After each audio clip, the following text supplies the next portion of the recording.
Yes, indeed. It is Friday, and we are here for Shine Vibrations. What's going on, Sunshine? How you doing? Hey, peace, peace, peace, boy. When I tell you, whew, better.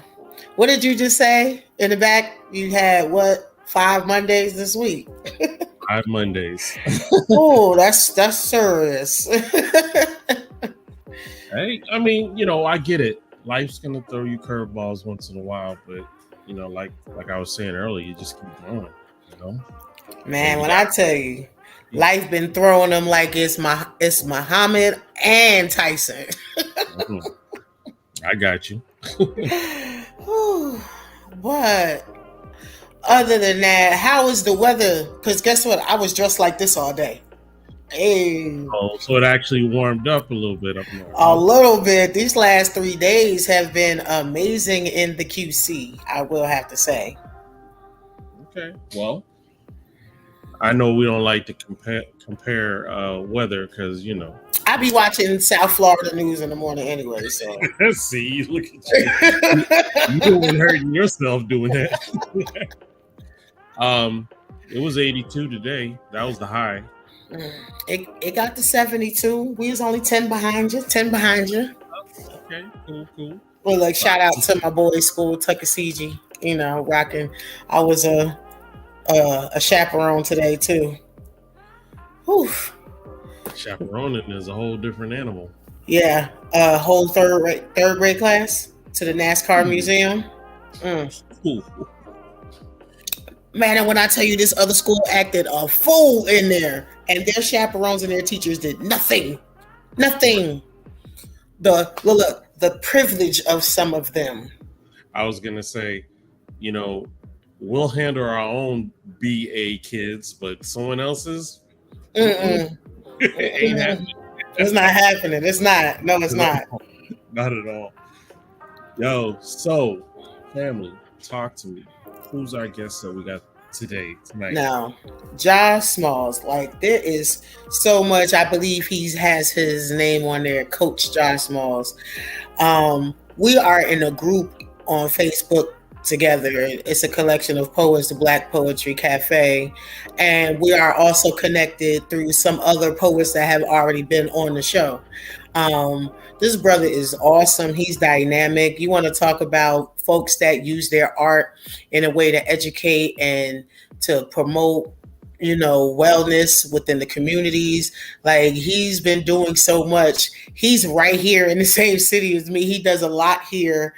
He recently had events at the Blumenthal Theater. So, I just reached out to him. I said, look, bro, I want you on. I just know you've been doing so much around the city. I just was trying to find a way to jump in there, and there was a little ruffle in the play today, but hey, thanks to divine energy, we just going at it a little earlier today, just so that beloved can get his shine on later, and hey, we get to hear about the event that he's doing later after this. So let's bring him on out.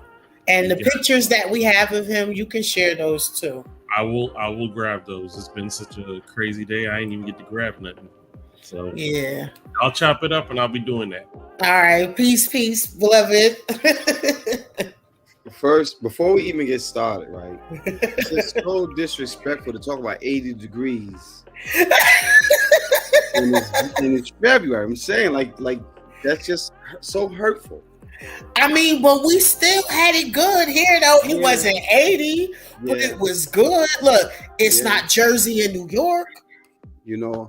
I missed my food in New York.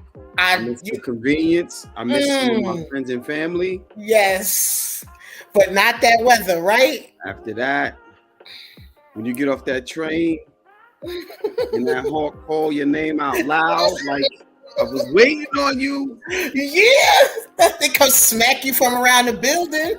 You'd be like, "Oh, it ain't that bad." Till you hit that block, and it's like, "Oh." Oh, yeah. Yes. Look, I don't even. Oh, peace. Oh, sis, you know this is just that front that was taken down. I had to let it hang. Appreciate y'all. Yes, we started early. You know, beloved is a busy brother, so he has an event later on, and you know, divine energy, as I was just about to say, made it happen that we was able to, you know, go live a little earlier.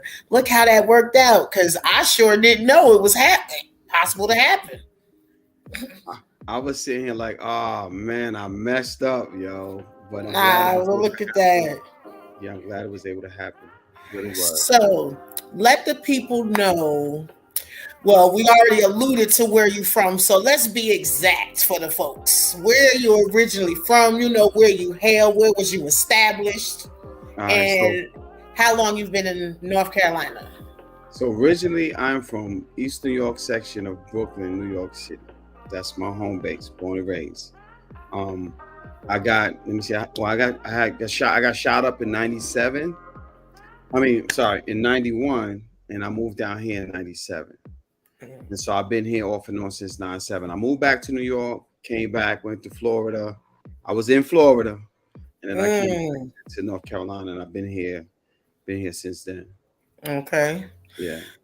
So, how is well, you know, being from up top, you know, being exposed to the life there, and you know, especially in New York, no matter which borough you from, you know, culture is heavy. Yeah. You know, it's very important, especially around Brooklyn. You know, it's heavily and thoroughly represented at every corner that you bump into. So, in that, was it something, an experience, or just part of, you know, day to day what we experienced on the street? Is that how poetry became a part of you, or this was something that you just knew you had early on? Right. So excellent question. So for me, poetry is a family thing. So one of my uncle Chester Small is a poet that's well known in the city of New York too. My mom is also a poet. So I was writing poetry when I was young. Like I went to PS 190. Okay. And in PS 190, I used to write little short poems for my friends to give to their little girlfriends that they like. Okay, early hustler. How much was you charging for the little poem? I was giving it. I gave. You wasn't not even for candy. Not even for the trade off some candy. You know, I they used to hook me up with the cookies, the butter crunch cookies, and the Drake's oatmeal, the coconut and the oatmeal ones. I always got that. So you know, it was a decent trade off. Okay, all right. So then, you know, from that, you know, I really wanted to go to school. I was turned to DJ when I was young. I was DJing when I was just going to go to Gersh.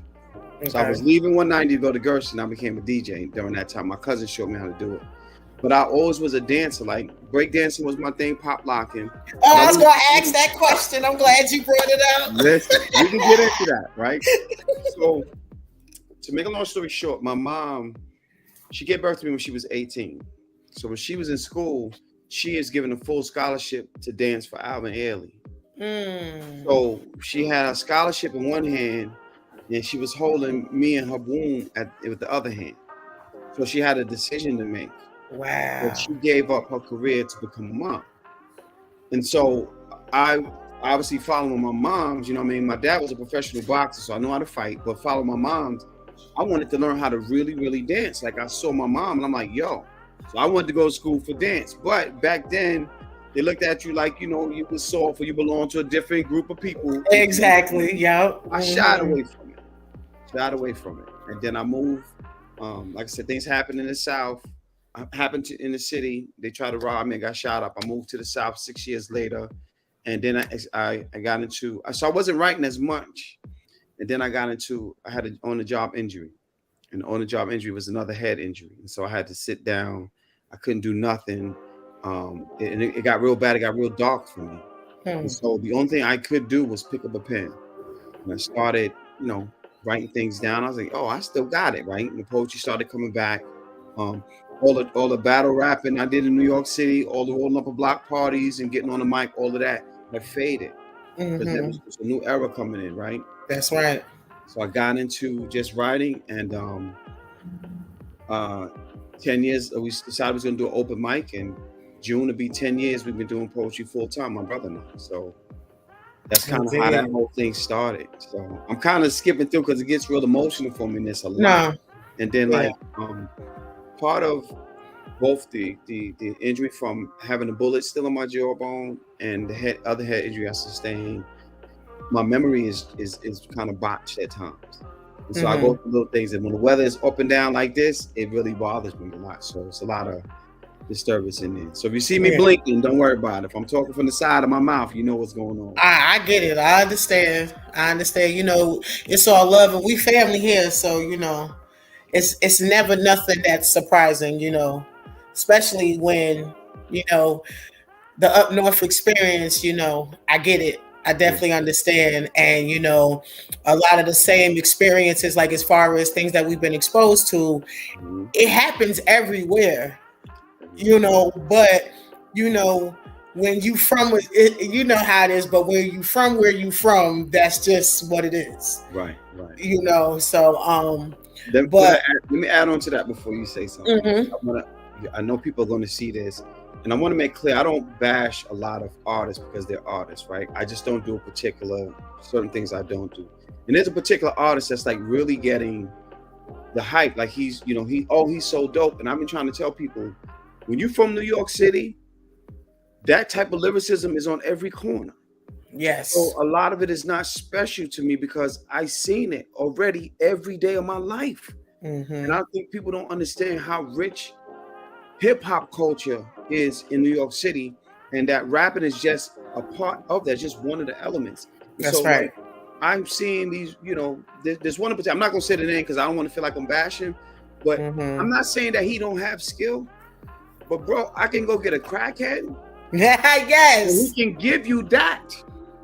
You know what I'm saying? Because it's that rich. And so people that don't understand, when they get lost, and when we talk about New York City, it's not something that we make up. Like, this is what it is.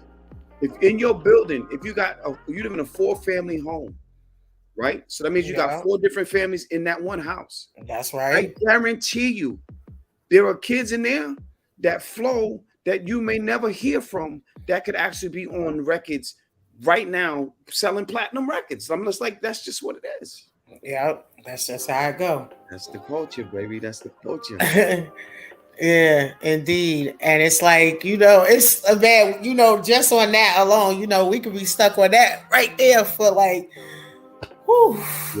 forever. Yeah. You know, thanks to my big brother, who was on last time.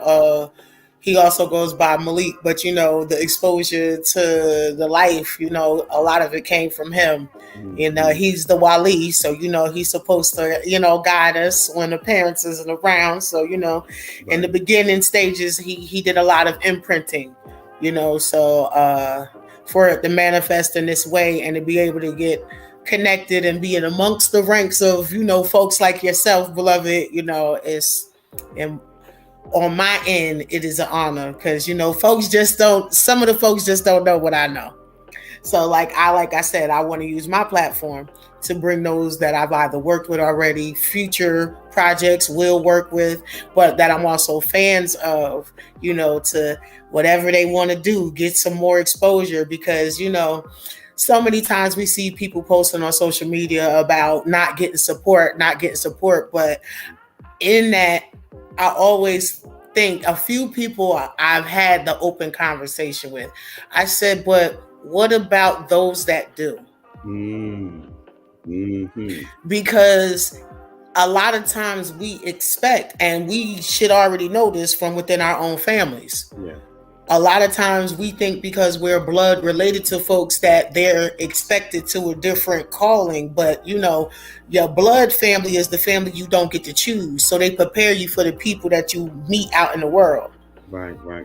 Because you know, you might got an Uncle Willie, and next thing you know, you see an Uncle Willie like your Uncle Willie across the street. Oh, I already know how to deal with you because you just like my uncle. You feel me? Like, you know what I'm saying? So it's like the ones we didn't choose are our best teachers. Absolutely. You know, and a lot of people don't even see it like that. Yeah. And so it's always this focus on those. I don't know what this bandwagon thing is with that, but I'm not for that. So I said, with my podcast, let me do a little something different. So because to share, help promote is free. Yeah. You feel me? Yeah. I got an opportunity. So hey, come on, whatever. Who don't want more exposure? Right. Exactly. You know what I'm saying? Yeah. And you get to get an opportunity to say a little bit more about yourself that people may not know. Some people only see you in one light, thinking that they know you, but they never got an opportunity to sit down with you and have a discussion. I'm still not used to people saying, I'm a fan of your work. I'm a fan of, and I don't know. And I guess it's because this is what I do. It's not like I do this because I'm trying to gain, fandom or, I'm appreciative of it. Don't get me wrong. But that's just the benefit. I don't know how to absorb that. Right. I accept it, but I don't know how to absorb it. And so another thing I think people misinterpret, right? We expect the people that's right next to us to be our biggest supporters. And that's not their MO. And you can't be mad. You can't. Look, I was told by I get mentored by Sporty, who's another poet I met. He's a little older than I, right? And he sat me down one day. He said, I want to talk to you because some things I need to make sure you're doing right with your work, right? And I really, really love the brother. He said to me, what artists have to realize is that indeed you are a messenger, but you are not a messenger for everybody. And so you may be in a crowd with 1,500 people and 1,499 people don't receive your message. You have to be happy with that because the one who was supposed to receive your message receives your message, and you just wasn't the messenger for the rest of them. That summed up support for me in a nutshell. That's right. Now, adding to what you talked about as well, right? This is what our ancestors teach. We're going to class now. Our ancestors teach us that the only blood relatives that we choose are our parents. The ancestors teach that we summon our parents to togetherness, not foreverness, for togetherness, meaning simply that you know what you need to get through this life. Whatever it is written for you, you know already before you physically come here, and you choose two individuals to bring you here to serve your purpose in this life. The rest of your blood relatives has nothing to do with your calling. Isn't that amazing? Yeah. Yes, indeed. Beautiful people, man. Just think about that. So all of you that's listening, that's having these problems with my dad ain't this and my mom, she never that. Think about it this way. Number one, you don't know what you would have done if you were them in their position for their life, including your part. That's number one.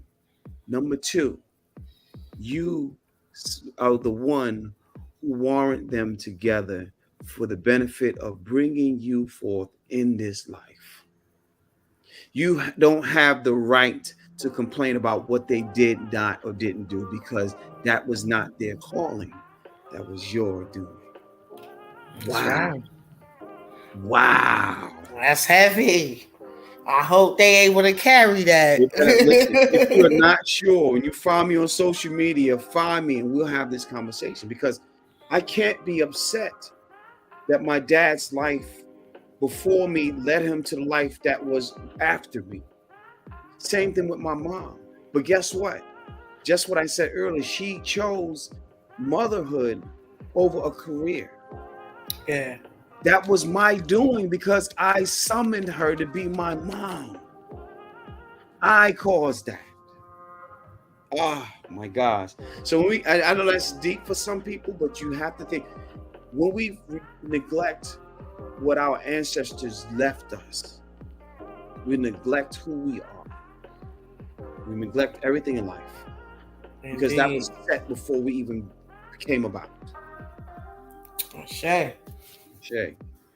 For real. See, Veep, I hope you in the background, you understand. This is why I'm like, okay, I gotta reach out now. I think I done deliberated enough because you have been very busy around the city. Your connections that you have, the events you've hosted at the Blumenthal Theater. You know, I didn't host that event. Well, you was part of it. Yes. You was part of it. And you want to speak about those real quick? So here's what I'd like to talk about, right? And so we're in Charlotte, North Carolina, and Dorothy Counts is the sister who at 15 went to Harding High School and said, "No more will you not allow Black students here." Okay. I had the honor of being a part of which I don't really care nothing about Black History Month. Every month is Black History Month. That's right. That's right. Right, because you don't have American history nor world history without That's Black right. history. And so I was part of the celebration, and it was called Black History Charlotte is the concept that I gave it. And I decided that it was time for this poem from Miss Dorothy Counts to be here and present and in this world. Well, I had the honor of having her present in the building. We didn't even know. And I delivered this poem at the Harvey Gantt Center. And I've been in front of 1,400 so people performing. I've been in front of crowds, right? And there was probably about 200 people, maybe a little more, maybe over 200 people in the building. But the nervousness never sat in until she walked in. I've not felt nervousness like this before, ever. And it was just an amazing moment. And what I'm saying, the reason why I'm mentioning that is because we have, as artists, doesn't matter what genre you're in as an artist, you have a gift. But within that gift, you have an obligation. And if you don't leave it for who's next, to at least pick up and run, to pick up and move forward with that, we lose it. If that woman had not walked into Harding High School, and now Harding High School is 99% Black students. Yes, it is. Had she not done that, how many poets and artists and rappers and singers and visual artists we might not know or have, right? So as artists, like, our obligation is to remind our future that our past was here and was more than just living in this world, but so relevant that without it, there is no future. That's your obligation as an artist, to remind us that there is a past that has been here that we have to deliver for my daughter and my grandchildren, right? And then their children. That's right. We don't do these murals, and we don't write these poems, and we don't leave these essays, and we don't make these songs that remind the world that, hey, we are more than just a people that's standing here taking up space. And so, you know, I do a lot of stuff with Levine Museum in the New South. That's who I've been working a lot with. We have an exhibit there that I'm going to, they just sent me an email. I was just reading it when we popped in. They're actually going to put one of my poems on display. Yes. With that, I'm going to go inside the exhibit, and I'm going to do a writing session within the exhibit while people are walking around, while they're doing whatever they're doing, right? And then I'm going to come back with an ebook based on everything that I wrote in that exhibit. The exhibit is called Men of Change, and it's all about men of change. Everybody, Ali's there, LeBron's there, Baldwin's there, Representative Lewis is there. Anybody, they're there. It's part of the Smithsonian, right? What I'm trying to, let me rephrase that. What I'm leaving behind. Indeed. For someone to say, you know what? My granddaughter needs to know who these men were. My grandson needs to speak about these men in classrooms and auditoriums. And I'm leaving behind an example of what we're supposed to do as artists. That's our job. Indeed, you are. And just amazing how you just spoke about the miniature, because I was actually going to ask you about that. See, I like how this is flowing. I like it. But last night I had, I'm also the PTA president of my boys' school. They go to Tuck over there on Little Rock. Ah. So we got some conversations. Okay, go ahead. Yeah, because this was also the segue into that. The off-camera conversation. Mm-hmm. But I reached out to my young brothers from Heavy Energy, Soul Society, Terrence Walker, Brad Simmons with the Live Alkaline Water. They also have their his soliloquy event over up in High Point. Mm-hmm. So he came down last night he already had some water to deliver. So everything, like the divine energy, was just making everything work. And he came down during curriculum night while the parents did their thing in the classrooms. Mm-hmm. The students came in with us. He brought in two artist paintings, and then there were images of himself. One looked like an alien, the other one was an astronaut. Then it was just like a regular, photo of him. Mm-hmm. And after a while, like the kids started to recognize, hey, the ones on the table are you, to watch them. So he gave them writing prompts. Mm-hmm. It was to come up with an imaginative story, however you could. Hey, Sharita, shout out. She just chimed in. Esoteric Entertainment. Sharita De La Cruz. That's my big sis.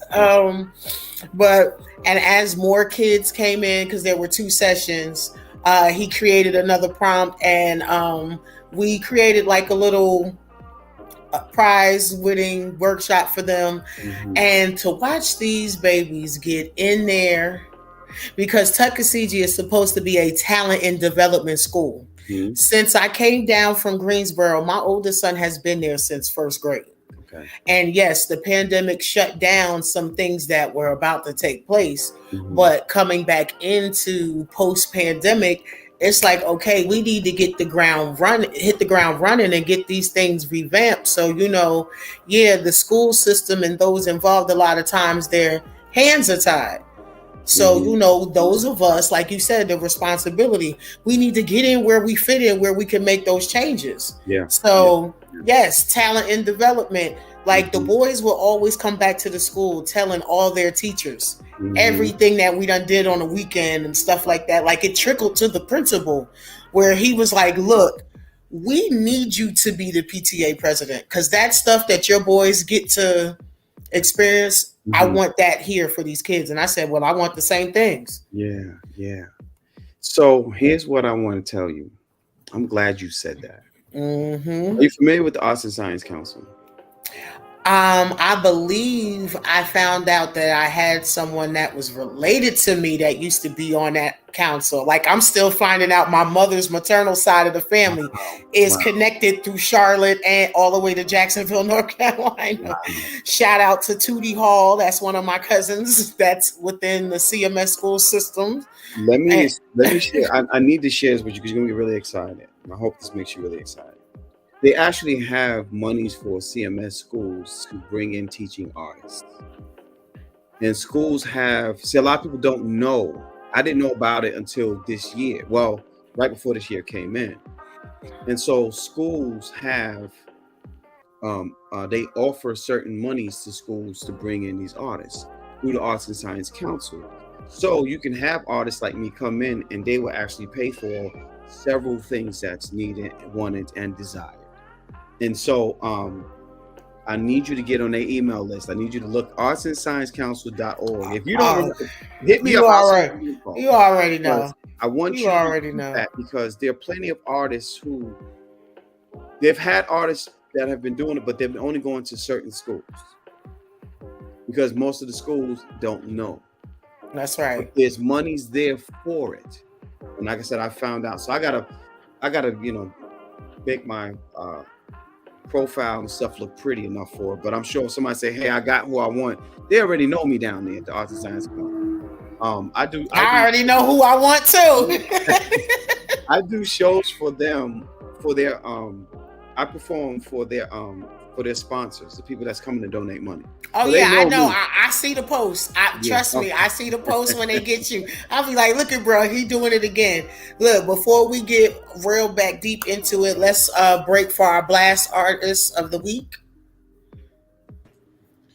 Yes, indeed. Blast artist of the week is my girl Demi Day, and this song is called "Do It All." All Hot right. take, I'm flipping work like hot cakes. Giving my word, high stakes. Prices absurd, but that's my rate.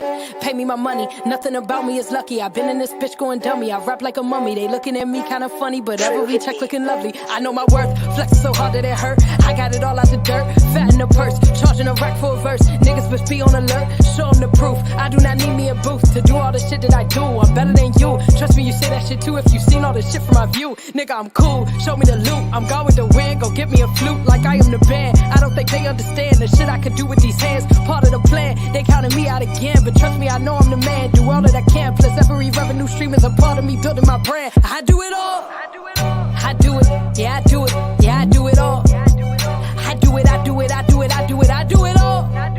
Yeah, I do it. I do it. I do it all. I do it. I do it. I do it. I do it. I do it all. Yeah, I do it. I do it. I do it all. I do it, I do it, I do it, I do it, I do it all. Yeah, I do it, I do it, I do it all. I do it, I do it, I do it, I do it, I do it all. Cold blood, don't give a fuck who I once was. Where I am now is a move up. All by my lonely, I do does. Cry me a river, a few doves. Cause I am the prince of a new club. Spaded the diamond my heart loves. Cause I be the whole deck, not a part of. I know myself, internalizing my wealth. I never needed the help, no way to fail. All I can do is prevail. Wisdom so deep it's a whale. Every detail, part of a way bigger spell. Y'all better get up to scale. Cause I'm sitting sail. And trust me, the size of my talent so massive, I flip like a whale. Whew, shawty, I be moving like I'm not a fucking human. Any shit that I'm pursuing, put my energy into it. Ain't no time to sit and view it. Add it up and not compute it. I should probably be saluted. Because every time I do it, I do it all. I do it, yeah, I do it. Yeah, I do it all. I do it, I do it, I do it, I do it, I do it all. Yeah, I do it, I do it, I do it all. I do it, I do it, I do it, I do it, I do it all. Yeah, I do it, I do it, I do it all. I do it, I do it, I do it, I do it, I do it all. Yeah, I do it, I do it, I do it all. I do it, I do it, I do it, I do it, I do it all.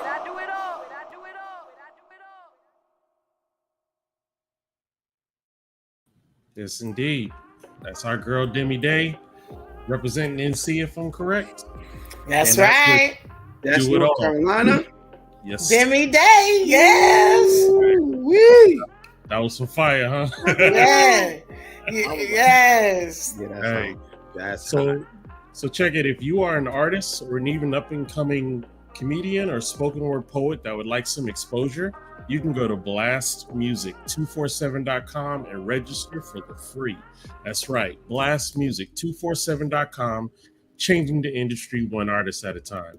All right, back to y'all. Yes.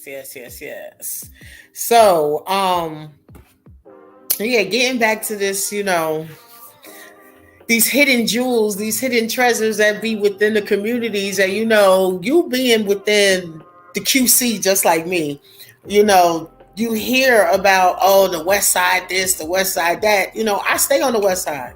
Mhm. My boy's school is on the West Side, and being involved in the school system the last 2 years, seeing the inside, it's a shame what these Title I schools go through.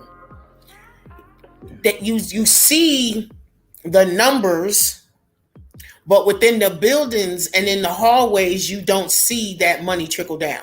And I'm just being honest.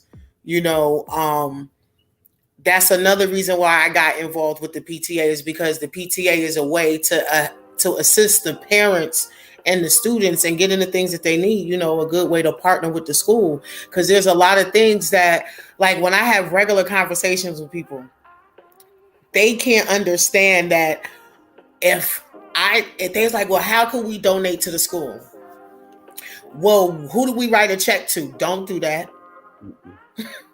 Don't do that. If you say you want to donate, I give this classic example. If you were to say, we're going to write your kid's school a check, let's say it's for $2,000, you know, and we specifically are going to write to purchase Dell laptops for each student in that school. Mhm. They will take that check, hold it, and say you will get whatever, you would get half of that, and we're going to get you Chromebooks. You're better off buying the things that you hope your money gets used for and just delivering it or having it delivered to these schools. Yeah. And it's sad that you have to say that, but it is so real.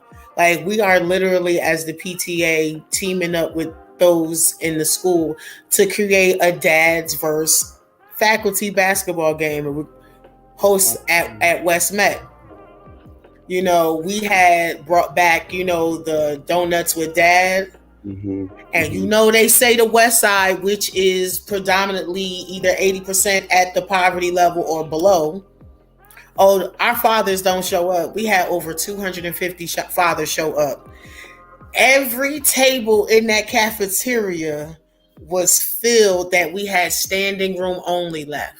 Mm. Like, our principal got emotional, you know, because he didn't grow up with a father. And, you know, and he's 8 years younger than me.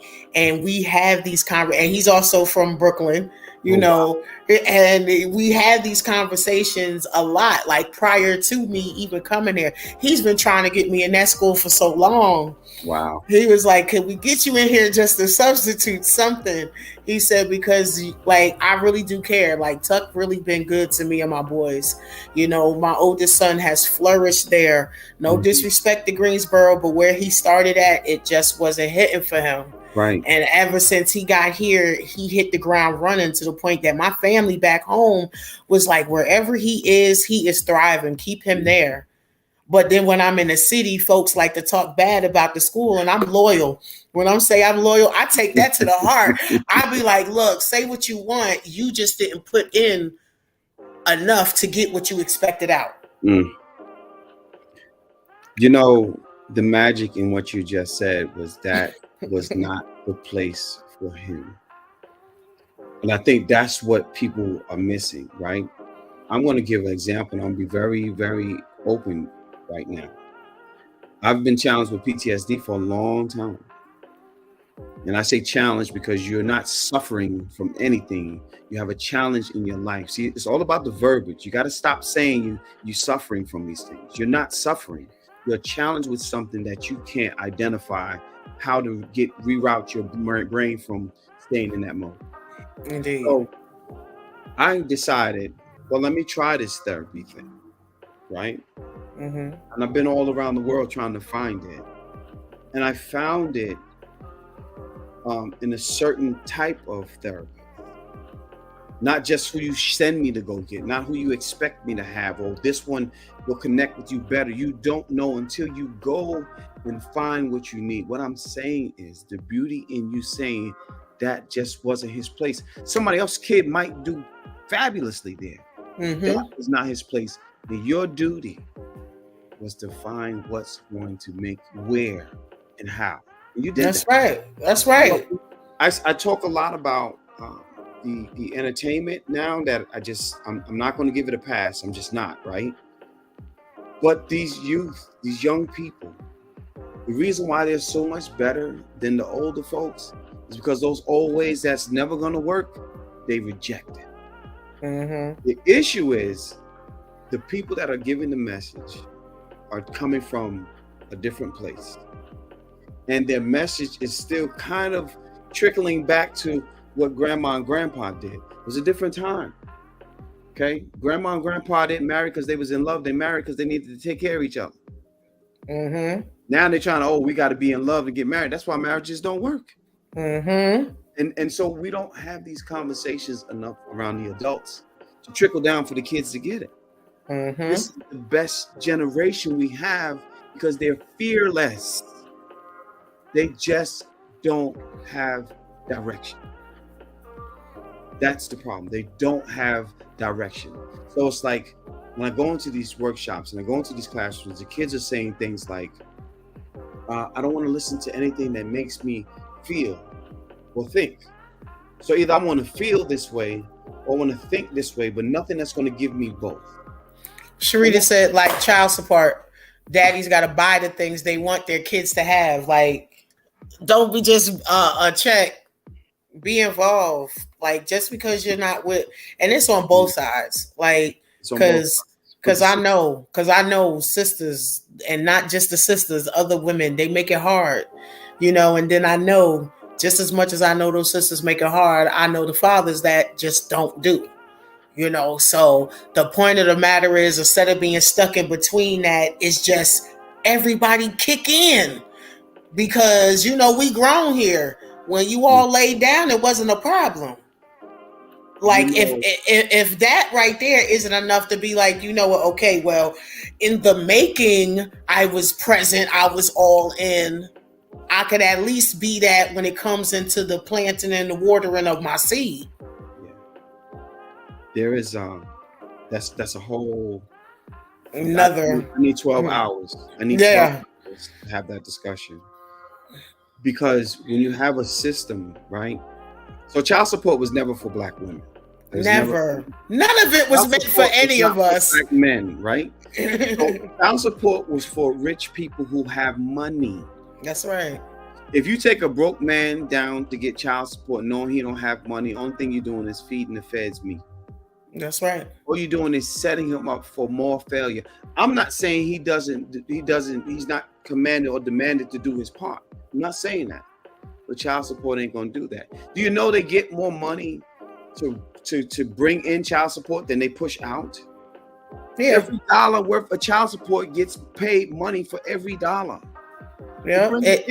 And then they hold it. But not only that, they hold it and then they charge you a fee for processing it. Like, I'm gonna tell you, you know, a lot of times when we have to get on these systems for assistance, that's automatic. That go hand in hand. And so you get this, hey, well, if you want to continue to get this insurance for your kids, you got to do this. So you buy into the system.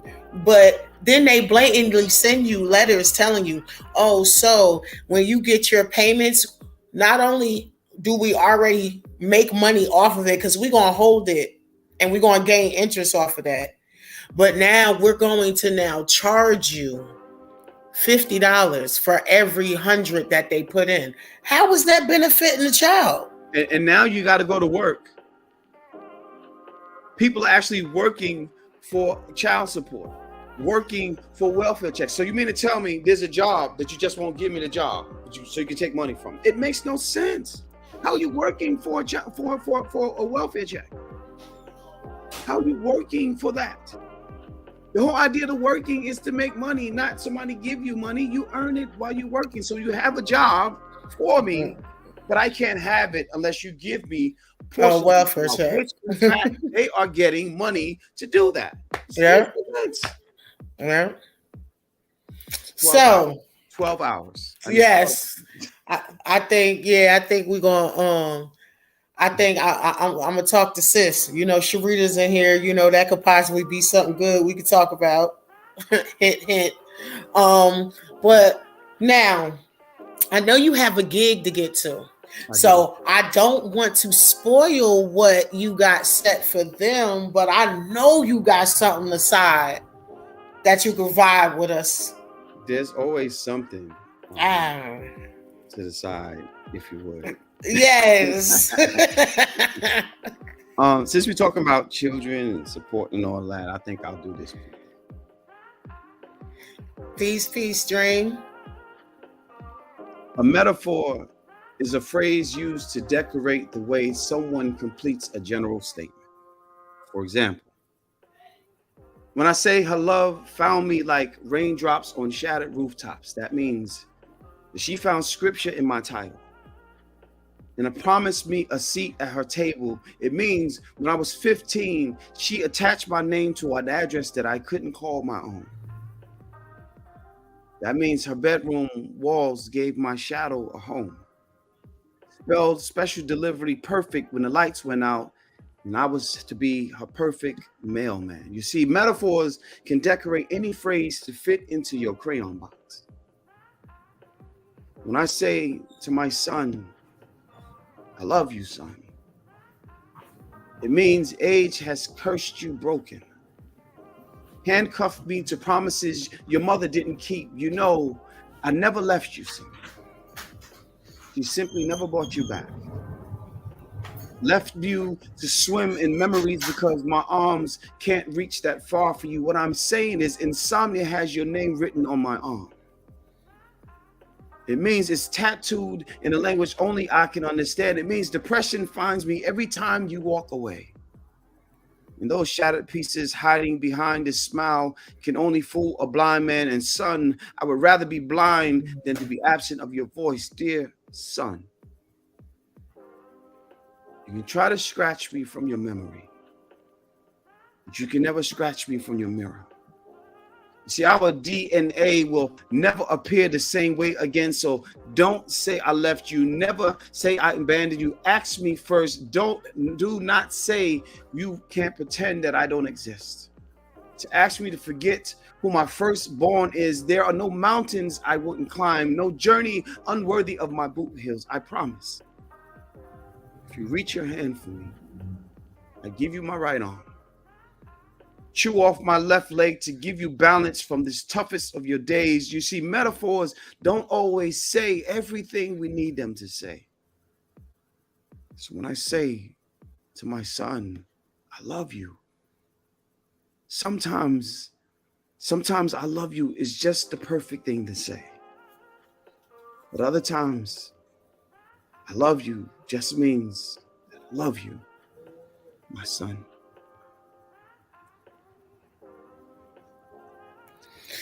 Whew. I can hear that one over and over and over again. And where was you at when you wrote that? Like, is there a story behind this, or was this like a prompt? Yeah, so my oldest son and I don't always see eye to eye. You know, he combats me a lot. I didn't have access to them for a lot of the years. In fact, in the poem I talk about, his mother never kept her promises and never brought him. The agreement with me moving here was that she was moving here. Fayetteville, actually, 2.5 hours away, which was fine because I wasn't making this trip so I can live a life and not know my sons. And she never held up that end of the bargain. I gave up everything in New York City to move here. It's not like I could just go right back. And so here we are with all of the different things. There's a lot of legal stuff that I can't get into, but that's what led to the poem. The funniest part about it is I have two sons. My youngest son ended up going through something similar.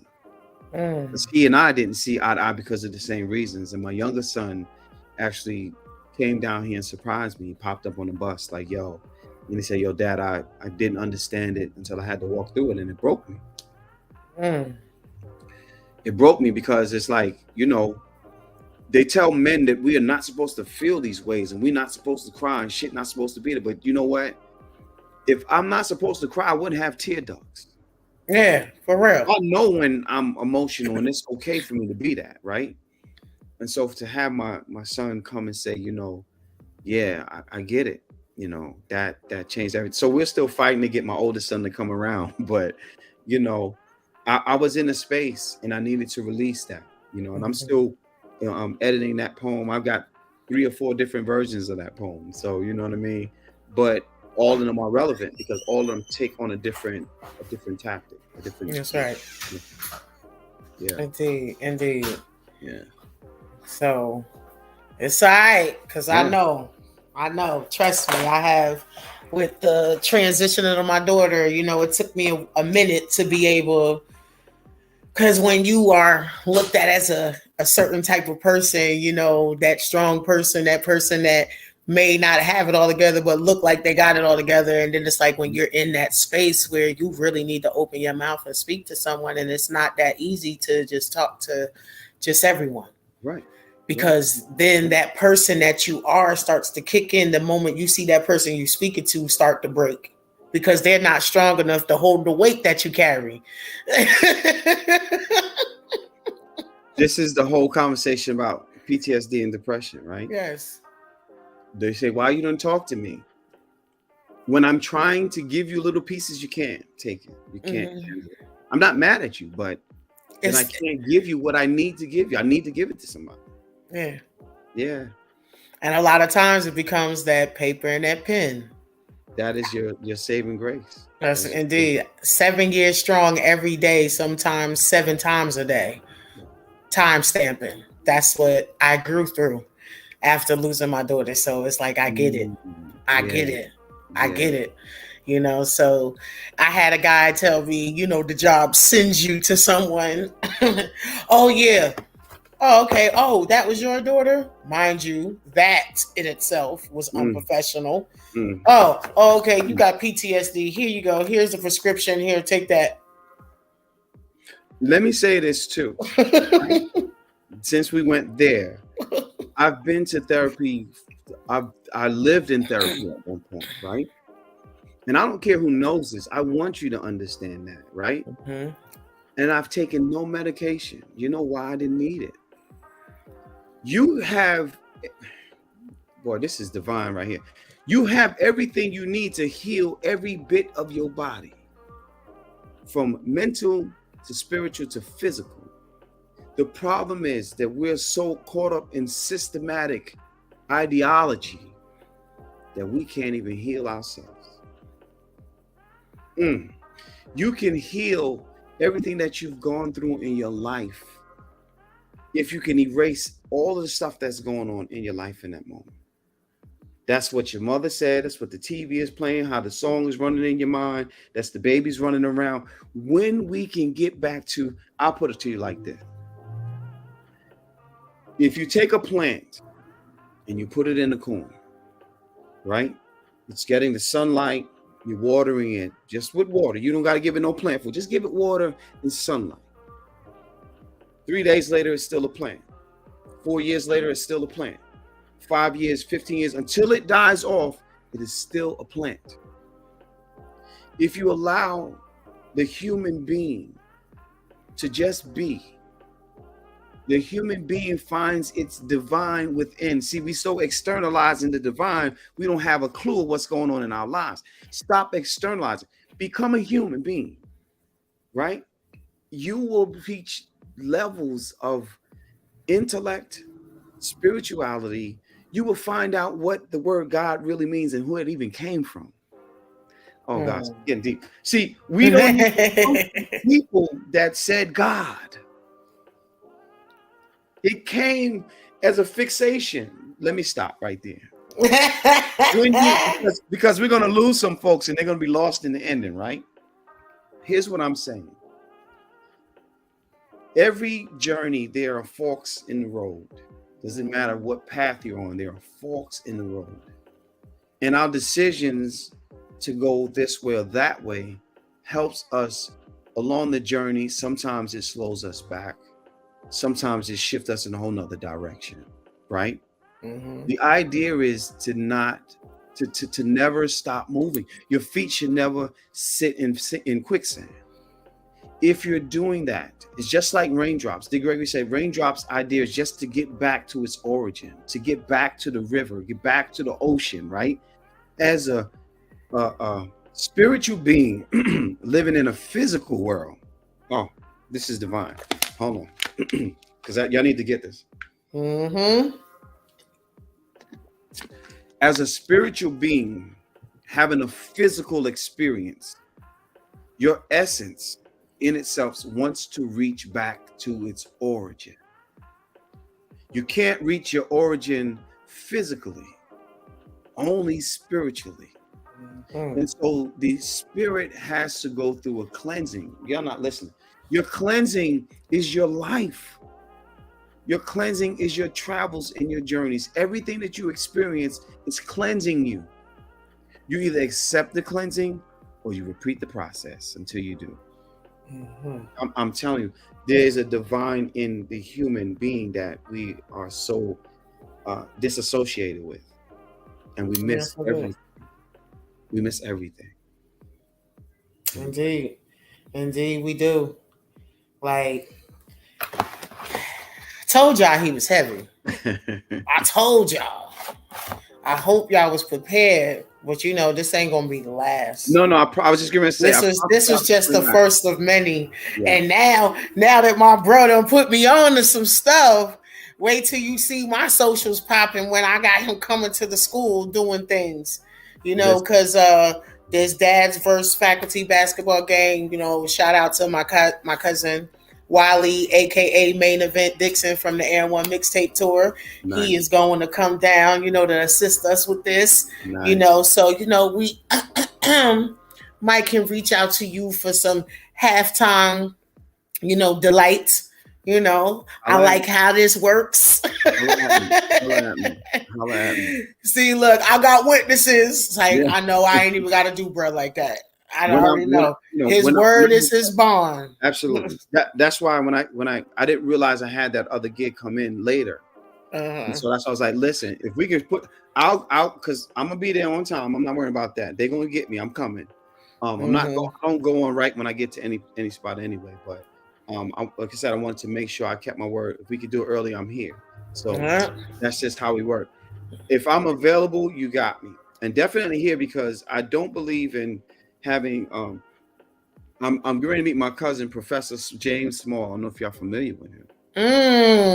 James Small is my cousin. He is your cousin? Stop playing. And so I have not met him, and then we keep missing each other because he's on California time. Well, he's on the East Coast now because he's doing something in New York City. And so there's some things that I'm learning through his teachings. Wow. And Baba. Baba, like, you see, I follow. Wow. And so I tell people all the time, you're just living, you're just going through this experience as a in the physical. And we have to tap into what the spiritual is. And the spiritual doesn't have to do with anything with religion or choosing of gods and past. That's part of your cleansing. And you have to understand that as you go into these different faiths, they're there for cleansing. Religion means to rely on or to get back to. And so means to get back, and religion is a way of life or path. So you're supposed to get back to it. That is for you to get back to a place. It's not for you to have for your entire life. The word religion is not a lifelong thing. If you're still trying to revisit the same thing, that means you hadn't learned what you're supposed to learn. I'm not telling you to drop your faith. I'm telling you what religion means. And if you're following a religion, it's to get back to a way of life or a way of living. And that's look it up. Don't take my word for it. Go and do your research. That's what it is. And so it's a process, and it has a due time. And you have to figure out in that timing, how do you get back there? What do you need? Right? And people get it from different faiths. I've studied world religion in school. Don't come to me with that. I don't need that. I'm not worried about it. I'm concerned about what the spiritual part is going to be, because you can't kill the spirit. That's right. You can't kill the spirit. The spirit is a mighty powerful thing. Ooh, well, tell the people how to, follow you, how to catch you. Where you be at. So I started a new page on Instagram. It's Coach Josh Smalls on Instagram. Just like on the screen, easy to find. I always tell people the easiest way is to Google Josh Smalls. If you can't find me on Google, something is wrong with your Google. And so you heard what bruh said. Google me. He took it back. Google me. But it's easier to find me that way, to find my work, to find my books, to find my shows. Anything I'm doing is easy to find me in that way. So yeah. But IG is best. Facebook, I'm not a fan of Facebook. I'm there, but I'm not a fan of it. I still post to keep relevant. I'm only using it because people need to find me. Other than that, I can throw Facebook away. You can have it. I don't like people calling me. Folks that follow you, they know this. They know it. So IG is best. And don't cold call me through IG either. Don't video call me. I don't just answer that. If you need me, and especially if it's business related, please do. If it's not business related, send a message. I'm not into the pitches. Ladies, don't do it. I got enough of it. I hate to say it like that, but I'm sick of it. I say it all the time. Don't do that. I'm not that guy. I'm not interested in that kind of lifestyle. And so don't save yourself the heartache. Don't do that. You heard him. Look, respectfully, y'all gotta understand. Like, everybody ain't for that. My life is happy. I got a lady, we got a baby, we got a house. We got our cars that we pay for. We good. I'm fine. And I don't mean to be disrespectful, but life journeys go the way they go, and you have to be mindful of that. Find your joy. And if you hadn't found your joy in the mirror, you're not going to find joy anyplace else. I'm happy with me. I have my things that I'm not head over heels about, but yeah, I'm happy with me. So anything else you got coming on around the city? Yeah, that is a great question. So on the 17th, my partner, his name is DJ Facade, Mike Bennett. He's a muralist and he does a lot of images. And so for Black History Month, we're doing an event called She Is, and it's a celebration of Black women. And all the artwork is Black women, and I'm writing poems to the artwork, all for Black women. It's for us celebrating the mother of all civilization and giving her just due. And so if you're available, the address I don't have on me. It's in Concord, but if you're on my IG, right? You'll get it. If you Google me, you'll find it. And so I have a question. Yes. Did y'all specifically pick 2/17 for a reason? Or was that just the date that they gave y'all? That was we didn't pick that for a reason, but whatever you're gonna hit me with, I'm gonna get ready for it. I was just saying, because 17 represents Queen. And you already knew where I was going. And then 2 is wisdom. It also represents the Black woman. Indeed. So when you was busting it, I was like, hold up, look at y'all. And see how that just happens. You see how it all fits. Now, if you take it, if it's born together, right? Mm-hmm. 1 is 8 plus 2, that's 10. Born together, that's 1, which is back to knowledge all over again. Over again. Yeah. And I didn't do the math until you just said that. I didn't. That's why you got to know your mathematics. Look. I feel like, again, it's the culture. It's the culture. We was in it. We was in a thick of it coming. So, Oh, that just gave me a whole new thing for the poems. I'm still writing poems. That gave me a whole new. Oh my God. Woo. Oh, well, I like. Wow, look, Sharita, you hear that? Look, I done. What? Me, Sunshine? I done did something a little there for what? Coach Josh Smalls? I just got in one of my new journals too. This is my writing. Oh, that's dope. And so I hadn't written anything in it yet. Oh, well, good. That's perfect then. So I just sparked the new wave. Okay, cool. I'm definitely gonna make sure. I do have some things coming up personally that just came down today with the fam. So if I am still in town next weekend, I will definitely come through. But I may be having to take this trip to PA to go see about my pops. So okay. So that's the only other thing. But yes, indeed, I just can't wait to hear the poems. I can't wait to read them. Yeah. Yeah, I definitely need to do a repeat. Well, those poems are going to be in the ebook, and then I'm going to actually turn it into I'm doing a audio book of those poems. All right, indeed. Yeah, I got some plans for that. So definitely, yeah. Well, Veep, come up to the front, bruh. Yeah. You lamping in the back on his Chuck chill out. No doubt. So, you could definitely vibe with Coach.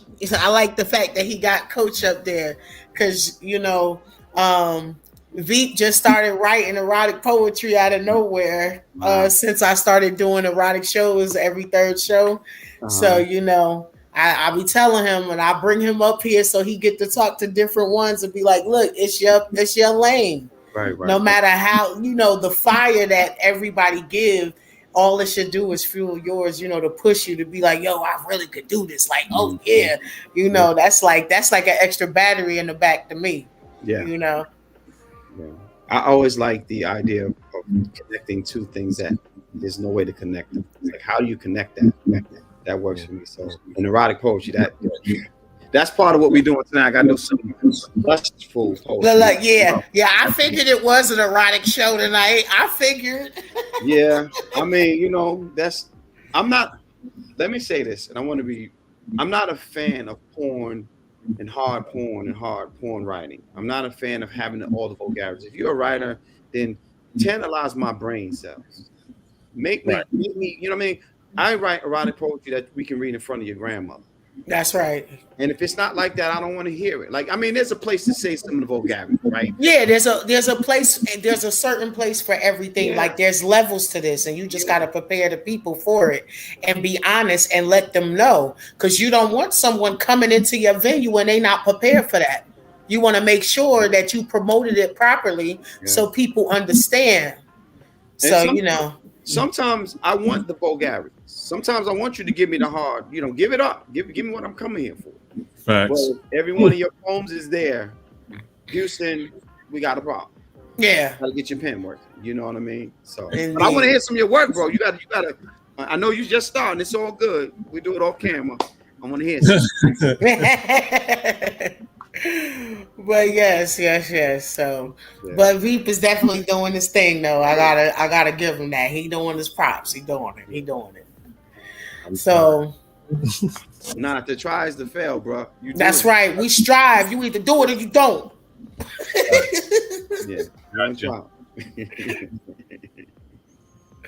right. So, I don't want to hold you up.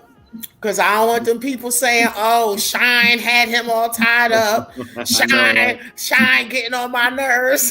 Nah, it's all good. I'm not that far from them. I'll make it there in time. That's indeed. You know, thank you.